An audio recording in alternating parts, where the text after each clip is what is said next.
ഒരു വരി ഈ ഖുറാനകത്തെ നാട്ടുകാർക്ക് കൊള്ളാവുന്ന ഒരു വരി പറ, ഒരു വരി പറ, കീഴടങ്ങാനല്ലാത്ത ഒരു വരി. നിന്നെ പോലെ നിന്റെ അയൽക്കാരനെ സ്നേഹിക്കണം എന്ന് യേശു ക്രിസ്തു പറഞ്ഞിട്ടുണ്ട് എന്ന് പറയുന്ന തരത്തിൽ കൊള്ളാവുന്ന ഒരു വരി പറ.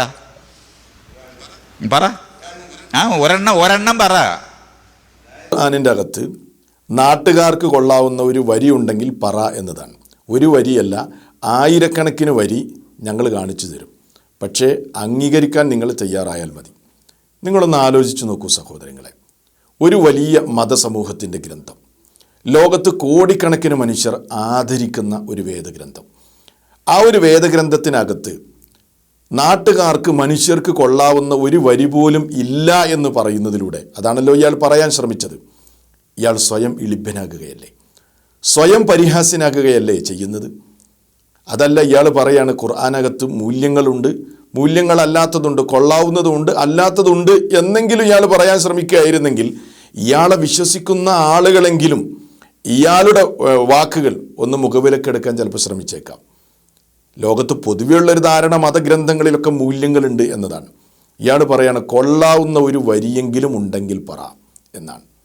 ഇയാളോട് നമുക്ക് പറയാനുള്ളത്, കൊള്ളാവുന്ന ഒരു വരിയല്ല, വിശുദ്ധ ഖുർആനിനകത്തുള്ള ഓരോ വരികളും കൊള്ളാവുന്നത് മാത്രമാണ്, മനുഷ്യർക്ക് ഉപകാരപ്രദമായത് മാത്രമാണ്. അത് നിങ്ങളുടെ ഹൃദയം ഒന്ന് തുറന്നു വെച്ച് അന്ധമായ വിരോധമൊക്കെ ഒന്ന് മാറ്റിവെച്ച് പഠിക്കാൻ തയ്യാറായാൽ നിങ്ങൾക്കത് മനസ്സിലാവും. ആയിരക്കണക്കിന് വചനങ്ങൾ, മനോഹരമായ വചനങ്ങൾ ഞങ്ങൾക്ക് ഓതാൻ കഴിയും. പക്ഷേ ഈ സന്ദർഭത്തിൽ അതൊക്കെ ഓതാൻ കഴിയില്ലല്ലോ. നിങ്ങളെപ്പോലെയുള്ള ആളുകളുടെ ഹൃദയം തുറക്കുന്നതിന് വേണ്ടി, ചിന്തിക്കാൻ വേണ്ടി ഒരൊറ്റ വചനം മാത്രം ഞാൻ ഈ സന്ദർഭത്തിൽ ഓതി കേൾപ്പിക്കുകയാണ്.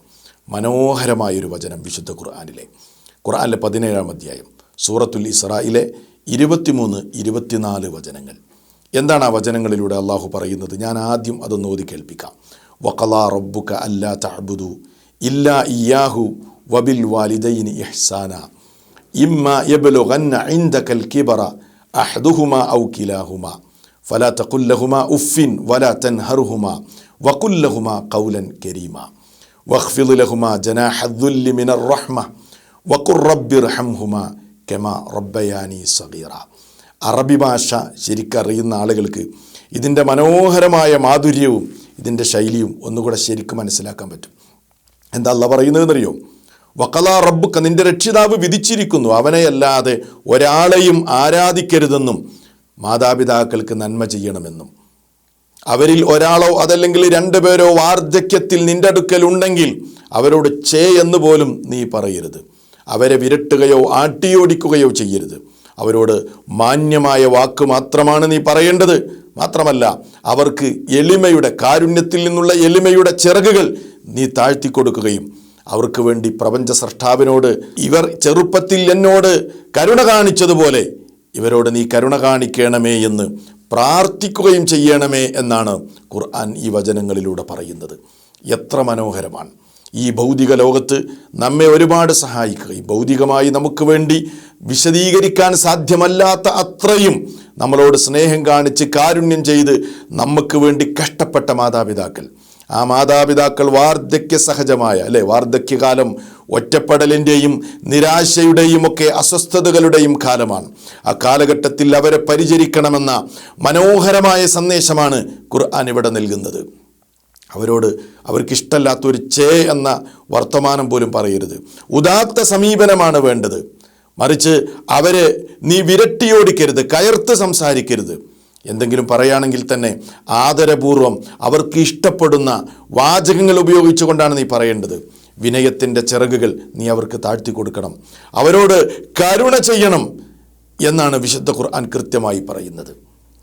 ഞാൻ ഈ പറഞ്ഞ വ്യക്തിയോട് ചോദിക്കുകയാണ്, മാതാപിതാക്കളെ എടാബോടാ വിളിക്കലും അവരെ ആട്ടിയോടിക്കലും അവരെ തല്ലിക്കൊല്ലലും അവരെ ഉപദ്രവിക്കലും പരമാവധി അവരെ ദ്രോഹിക്കലുമൊക്കെയാണ് നിങ്ങൾ നന്മയായി കാണുന്നതെങ്കിൽ നിങ്ങൾക്ക് ഈ വചനത്തെ നന്മയായി കാണാൻ കഴിയില്ല.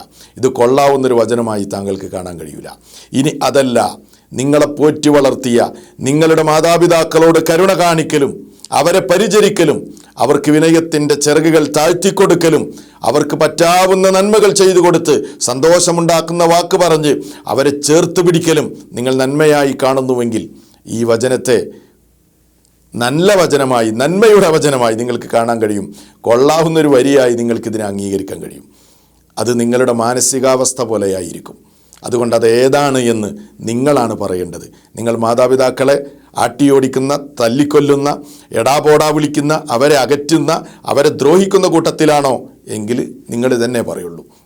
അതല്ല, രണ്ടാമത് പറഞ്ഞ നന്മയുടെ മാനവിക മൂല്യമുള്ളവരുടെ കൂട്ടത്തിലാണ് നിങ്ങളെങ്കിൽ നിങ്ങൾക്ക് ഈ വചനത്തെ നല്ല വചനമായി കാണാൻ കഴിയും. അപ്പോൾ ഇത് ഖുർആനിലെ 17-ാം അധ്യായം 23-24 വചനമാണ്.